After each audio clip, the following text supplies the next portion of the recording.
Today was the day I got Pokemon Heart Gold for the Nintendo DSi. When I first saw the trailer, I knew it was an epic game, and I was extremely excited for the grass starter Chikorita. It just looked so good in its evolved form.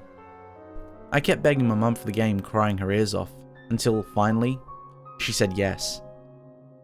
That day, she drove me to the local GameStop, where Pokemon Heart Gold eagerly awaited my eyes, the light reflecting off it like a Hollywood movie scene when they find treasure.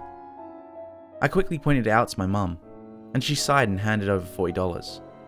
I couldn't even wait until we got out the store. I ripped open the box, popped the cartridge in my yellow DSi, and began to play.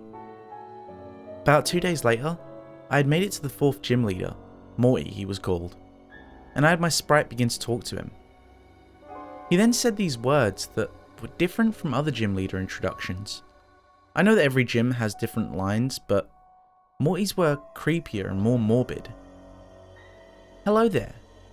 My name is Morty, and I'm the Ecruteak gym leader. I can also see your fate. Would you like to know? A yes and no option appeared on my screen, and of course I hit yes.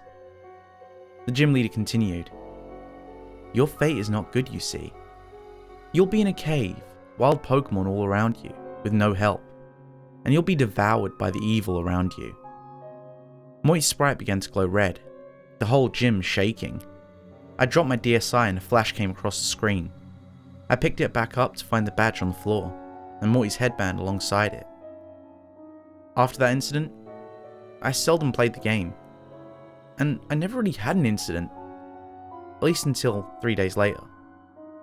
I was in Victory Road and I was near the end. Meganium was the only Pokemon left conscious in my party, and I was determined to make it to the exit. Just as I got there, the spot just before the door, the music for a wild Pokemon played. I knew I'd take it down easy, so I was ready for it. Or so I thought. A bunch of Donphans, Onyxes and Rhyhorns were clustered on one side of the field. I tried to run, but the game said the wild Pokemon have surrounded you. There is no escape. Then, I remembered Morty's prediction. I then decided to fight the odds, to try and change fate. I was going to take them all down. I commanded for Meganium to use Magical Leaf, but it missed. Then, all of the wild Pokemon used Rock Tomb, and my Meganium's health dropped to 0. I was shocked, but then the screen continued to show text. You've been trapped under the rocks. The screen went back to Victory Road, and I finally got a good look at my enemy. The wild Pokemon that jumped me were corroded. Literally. Brown gunk covered the Pokemon, their bodies falling apart as they moved towards my crippled, bloody character. Their eyes were pure black, with the smallest bright red pupils. Their mouths open and closed tightly. And they looked like they were machines. Then Morty appeared, and he was in the same state as the Pokemon. Good work, boys, he smiled evilly. Now finish the job, and more will come soon. Then, I watched as the Pokemon ate my character alive. His screams were blood-curdling and shrill. I covered my ears, as my eardrums felt like they were bursting. I looked back at the game to find Morty's eyes pressed against the screen, bloodshot eyes, their black pupils boring into my soul.